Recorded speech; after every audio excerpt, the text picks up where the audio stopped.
dalam perjalanan hidup ini, dari kecil hingga saat ini, begitu banyak peristiwa yang buruk terjadi pada kita. Yang sering terjadi adalah tidak terima, mengeluh, komplain, marah, atau respon yang emosional dengan energi yang buruk. Bukankah ini yang terjadi di masyarakat ini? Dan kebanyakan dari kita respon seperti itu. Kecuali seseorang benar-benar memahami dan mempraktekkan makna dari everything happens for a good reason. Seperti respon dari anak cerita dongeng Tiongkok kuno ini. Ceritanya seperti ini. Di satu desa ada satu keluarga yang hanya papa, anak, dan seorang pembantu. Asisten rumah tangga, istilah kerennya saat ini. Pada saat anaknya menginjak dewasa, papanya mengirim anak tersebut ke kota yang lain untuk menimba ilmu, agar kelak anak ini bisa berhasil dalam hidupnya. Tentu papanya sangat sedih pada saat berpisah dengan anak tunggalnya ini, karena jaraknya cukup jauh dan tentu tidak mudah ketemu satu dengan yang lain di era itu. Setelah sekian bulan, apa yang terjadi adalah orang tua tersebut mulai sakit-sakitan dan semakin parah dan semakin parah. Dan orang tua tersebut sadar bahwa dia tidak lama lagi hidupnya. Sehingga dia memanggil pembantu rumah tangga yang setia tersebut untuk menuliskan satu surat wasiat. Orang tua tersebut membacakan dan pembantunya menulis. Bunyinya seperti ini. Setelah saya meninggal, semua harta warisan ini saya serahkan kepada kamu. Kamu itu adalah pembantunya. Dan cantumkan juga kalimat ini di surat wasiatnya. Anak saya boleh meminta satu permintaan. Hanya satu, tidak boleh lebih dari satu. Hanya satu kepada kamu. Dan sesuai dengan perintah sang tuannya, pembantunya menulis surat wasiatnya. Ternyata benar. Berapa hari kemudian orang tua tersebut meninggal. Pembantunya tentu sedih karena orang tua tersebut baik sama dia. Dan di balik kesedihannya juga ada kegembiraan tersendiri, karena sekarang semua harta tuannya miliknya dia, termasuk binatang peliharaannya seperti kambing, sapi, bebek, ayam, dan sebagainya, dan rumah tinggalnya. Dia dengan gembira, dia segera menemui anak di kota. Pada saat anak tersebut mendengar berita papanya meninggal, anak tersebut langsung nangis dan sangat sedih. Dan di tengah kesedihan itu, anak tersebut tanya, "Papa, sebelum meninggal ada pesan apa?" Tidak ada pesan apa-apa, tapi ada surat wasiat. Coba seperti apa? Anak tersebut membaca. Pada saat itu anak tersebut belum fokus kepada isi surat wasiatnya, dan dia lebih fokus kepada perasaan kehilangan orang tuanya. Setelah beberapa bulan kemudian, dia ingat lagi surat wasiat tersebut yang bunyinya menurut dia sedikit aneh.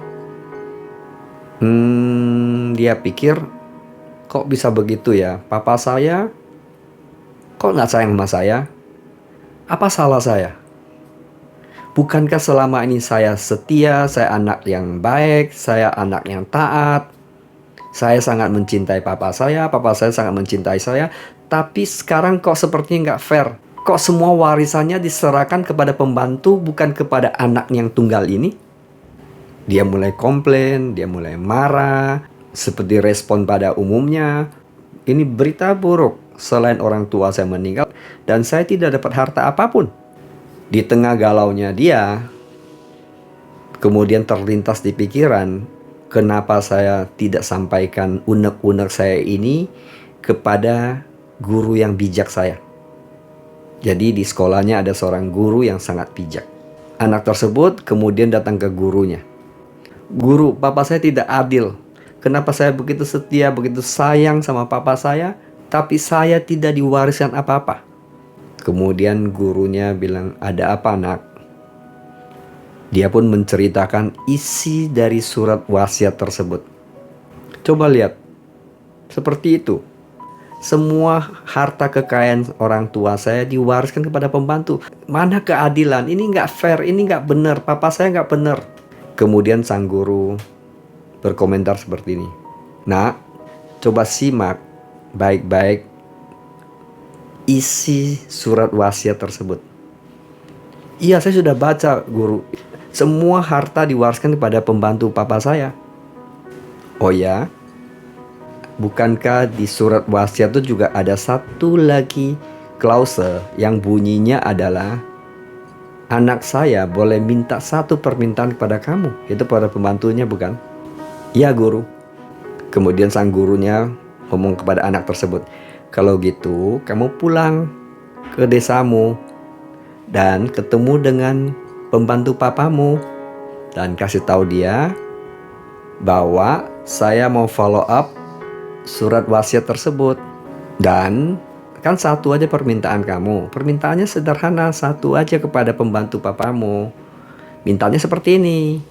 Saya mau kamu bekerja untuk saya. Bukankah dengan demikian bahwa semua milik pembantu ini juga milikmu? Oh ya, benar juga, kata si anak ini. Singkat cerita, dia pulang ke desanya.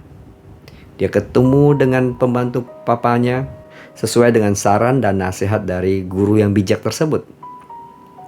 Terjadilah mereka berkomunikasi dan anak tersebut mengutarakan permintaannya. Saya minta kamu bekerja untuk saya. Dan ini tertulis di surat wasiat dari papa saya, bukan? Kemudian pembantunya bilang, iya. Tapi di dalam hati kecilnya pembantunya juga mengerti dan sadar bahwa harta ini seharusnya milik anak tersebut, bukan miliknya dia. Karena melihat pembantu tersebut sedikit galau, dan kemudian anak tersebut bisik di telinga pembantunya, jangan khawatir, warisan kekayaan dari papa saya setengahnya saya berikan padamu. Wow. Happy ending. Dari cerita ini kita lihat bahwa anak kecil tersebut pada awalnya adalah melihat hal buruk. Tapi sesungguhnya tidak semuanya seburuk yang dia bayangkan. Memang dalam hidup ini sering kita melihat hal buruk, dan apabila kita terus berpikir bahwa itu adalah hal buruk, yang terjadi adalah semakin buruk, semakin buruk, semakin buruk. Karena pikiran buruk ini menguasai pikiran kita yang seharusnya tidak seburuk yang kita bayangkan. Di situasi seperti ini, anak tersebut masih sempat berpikir jernih, datang dan konsultasi kepada orang yang lebih berpengalaman, lebih bijak. Ternyata memang benar dalam hidup ini kadang kita butuh orang yang berpengalaman dalam hidup ini memberi petunjuk atau nasihat kepada kita apabila kita masih relatif belum banyak pengalaman dalam hidup ini. Begitu banyaknya pesan moral dari cerita ini. Sebenarnya saya yakin ada pesan-pesan moral yang lain dari cerita tersebut, baik dari papa yang bijak tersebut, guru yang bijak, anak yang tadinya galau, termasuk pembantu tersebut. Nah, saat ini saya mau belajar dari Anda yang mendengar cerita tersebut, pesan moral atau wisdom dari papa, anak, guru, dan pembantu tersebut. Silakan komen di sini. Dan hidup ini memang harus saling mengisi, saling belajar. Harapan saya bisa dapat wisdom yang lain dari komenmu di YouTube channel ini. Yes, give you comment. Dan setiap orang bisa mendapatkan pelajaran yang berbeda, pandangan yang berbeda dari cerita yang sama. Oke? Bisa jadi apa yang saya sharingkan hanya sebagian kecil. Masih banyak lagi wisdom yang bisa Anda bagikan di forum ini. Memang tujuan dari forum ini adalah saling belajar dan grow together. Saya mengajak growth with Onggi. Growth with Onggi dalam hal ini bukan Onggi yang hanya membagikan apa yang saya pelajari, justru saya mengajak growth together, termasuk saya. Setiap hari terus belajar, setiap hari terus bertumbuh, dan tiada hari tanpa belajar. Seperti pepatah Tiongkok mengatakan Hotelau, Sietelau, artinya belajar terus sampai hari tua. Dan orang Inggris mengatakan there's no ceiling for learning. Jadi belajar memang tanpa batas, tanpa wilayah.